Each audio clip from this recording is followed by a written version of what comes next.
Hello po, it's me again, Lauren, Lil Kusina. Today po, gagawa po ako ng cheese buns.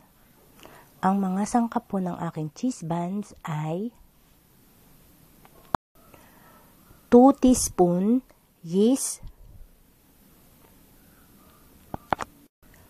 4 tablespoon sugar,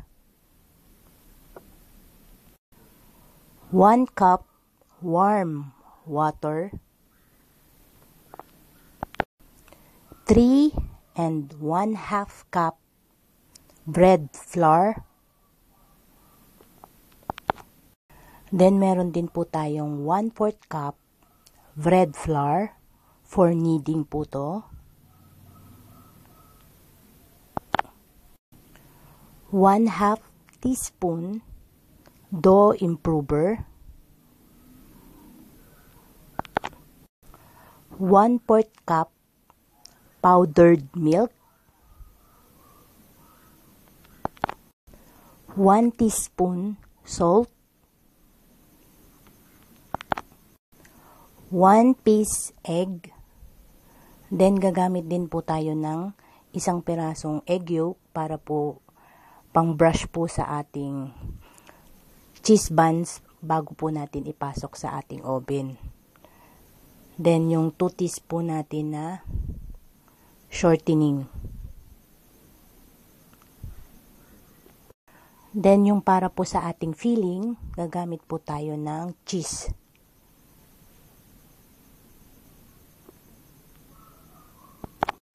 Ayan po yung mga gagamitin natin na mga ingredients. Then yung ating yeast and sugar, pagsasamahin po natin. Then, i-mix po. Then, once na na-mix nyo na po ang yeast and sugar, add nyo na po yung ating water or yung ating warm water.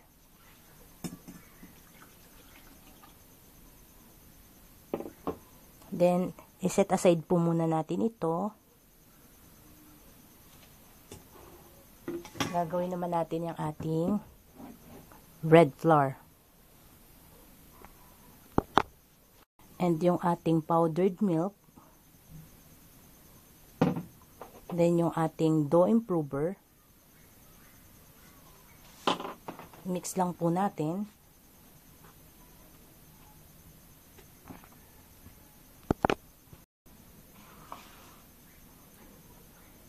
Then ayan, na-mix na natin. Isa-set aside po muna natin ito. At gagawin naman natin yung sa ating 1 egg. Then, ilalagay natin yung ating salt. Tutunawin lang natin sa ating egg. And, kuhain natin yung ating bread flour na na-mix na kanina. Ilalagay natin ng butas yung gitna. Then, lalagay natin itong ating egg.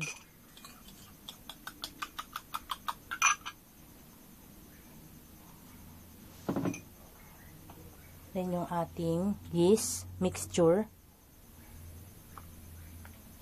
Simutin lang natin yung sugar na nasa ilalim.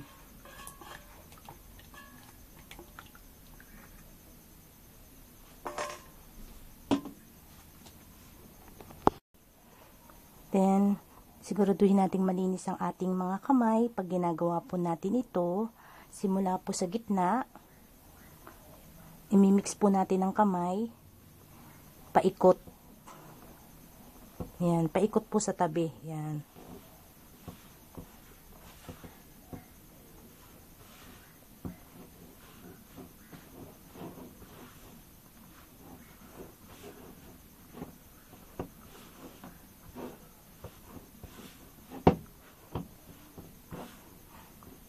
Yan po. Pwede na po natin ilagay sa ating surface.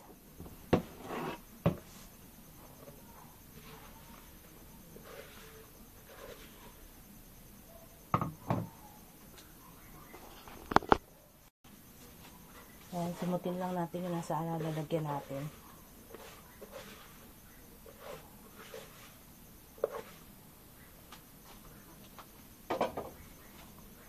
Then, ininiding po natin ito habang nilalagay natin yung ating shortening.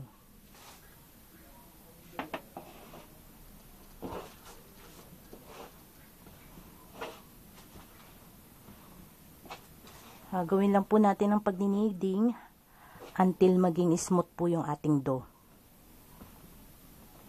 Ubusin po natin ilagay yung ating shortening.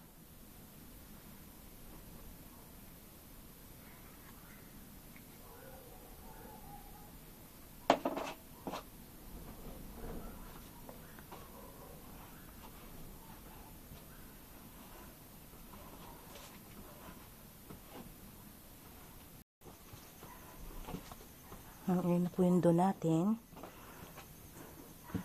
Then, yung ating sinet aside na 1/4 cup na bread flour. Kukuha lang tayo ng konti. Magdas lang po tayo sa ibabaw at sa ating kamay.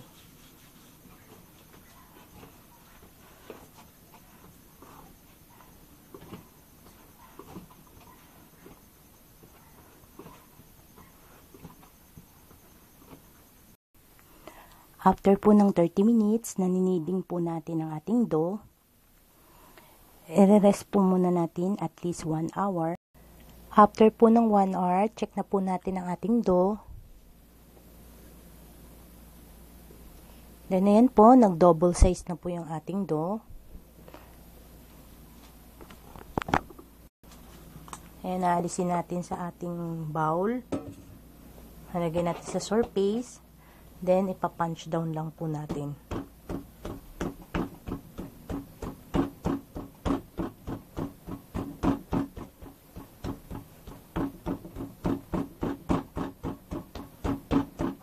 After natin i-punch down, i-rolling pin po natin.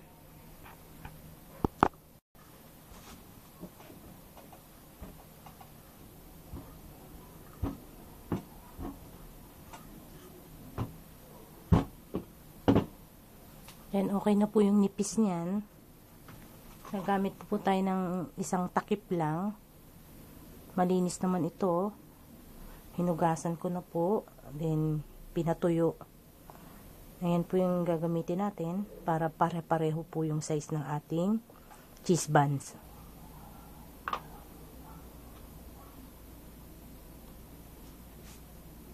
Kukuha lang po tayo ng keso. Ating keso lalagyan natin sa gitna.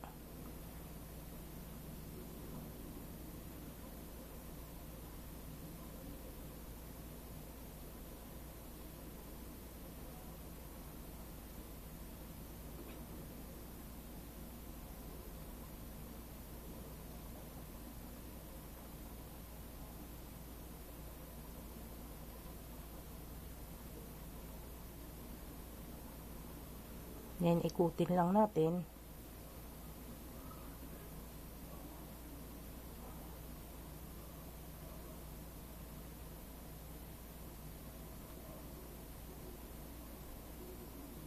Kailangan po kurutin nyo po. Then, ikutin.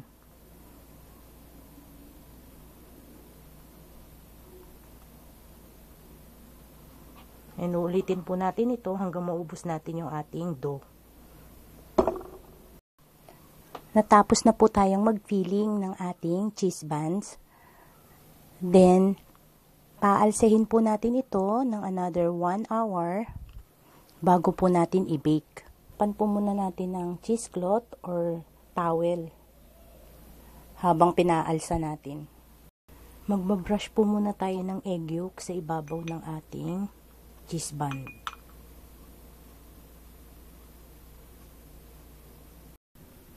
Then, after 1 hour po,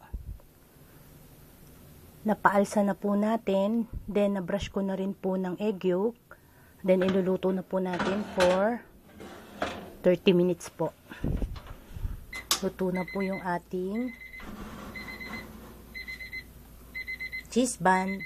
Kailangan lang po nating i-cool down ng ating cheese buns bago natin i-serve. Ready to serve na po ang ating cheese buns. Thank you for watching Lauren Lil Cucina. Thank you po. Tikman po natin yung ating cheese buns.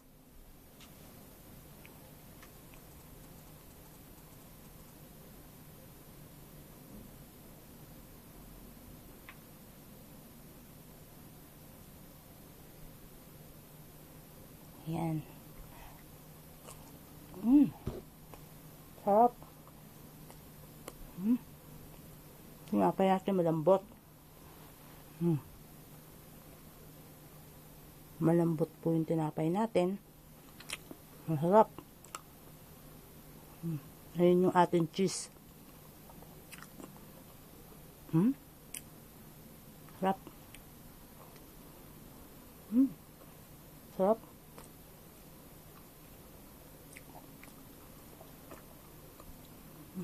Sarap. Sarap ng cheese.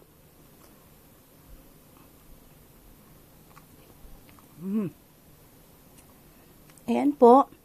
I-try nyo rin po sa bahay at salamat po muli.